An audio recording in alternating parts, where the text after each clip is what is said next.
Hello everyone, my name's Kirby, and over the last 10 weeks I've been sharing with you my experiences as a Marine deployed in Iraq. I wish now to take some time to look back into the history of Iraq. Now it's important to realize that Iraq is also known as the cradle of civilization. It was known as Mesopotamia. This spans back over 10,000 years and is the single longest standing community or culture in human existence. It makes Iraq a pretty important place. More important than Colorado? Yes, more important than Colorado. But after a series of invasions and occupations by foreign powers, including the Turks and the Mongols, Iraq eventually became under the influence of British powers following World War I in the 1920s. British settled Iraq for the simple reason oil. Quite literally.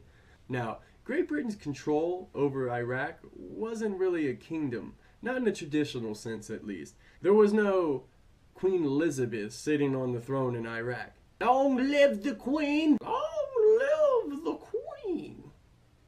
No, actually, what they did is they would just allow Arabic figureheads to stand in place and they would treat them like puppets. It's the easiest way to control a population, allow them to think that they have choice, and actually they don't. It's important to understand that Kuwait was originally part of Iraq. It was all one massive land body. This amputation from Kuwait was a strategic move on behalf of Great Britain, allowing them to better control the oil reserves in the Middle East. Therefore, Iraq never really recognized Kuwait as its own state. Saddam Hussein was pushing into Kuwait to better control their oil reserves, which was actually his to begin with. Well, at least the country of Iraq. The United States relationship began with Iraq following World War II. This was the United States' defining moment. World War II put us as a superpower, even above Great Britain, which at the time had control over the Iraq oil field. Now that the US was a major world power, we needed to be able to control some of that oil that was over in the Middle East as well. The way we were able to sustain our present was to defend Kuwait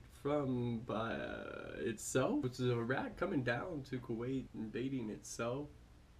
Just consider whatever. Either way, Saddam Hussein attempted to recapture Kuwait, and the United States wasn't having that. Put it in a nutshell, Iraq just really wanted Kuwait back, because Kuwait had so much oil that was going to these other European countries. Nevertheless, Iraq was really just pushing into Kuwait to gain back the oil that it had in the first place that was only taken away by oppressive colonizing powers of Great Britain, France, and eventually the United States. This is where Desert Storm comes into play. We wanted to be able to remain in control of Kuwait, Kuwait's oil, and have a launching place, a platform to go from in the Middle East. Desert Storm was really us just maintaining influential control over Kuwait. We pushed Iraq back and left Saddam Hussein in power because he was still able to maintain a certain element of control in Iraq. And this war is fought by new generations because the newer generations don't make the connections to the previous wars. What this was all about, we invade these other countries to maintain a foothold,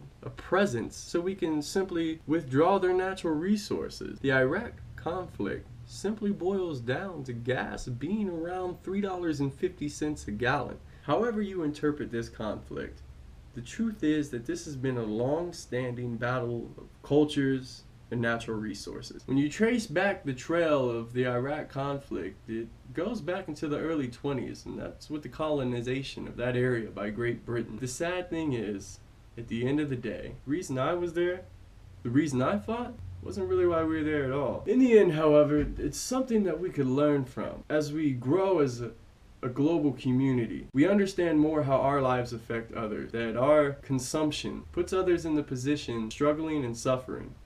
And that's unfair. Unfortunately, I had to see this firsthand myself through these deployments to truly ascertain what was going on in the grand scheme of things. Being in these countries and seeing these individuals with my own eyes, I realized that the reason that we were actually there is quite different from the one that we're given. It's 2014 now, and Iraq is no better place than when we first entered it. I've been deployed to Iraq, and I understand that some things I just don't understand.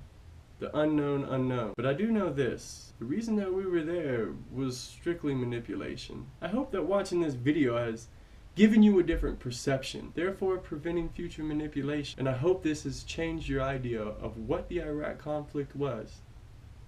Goodbye.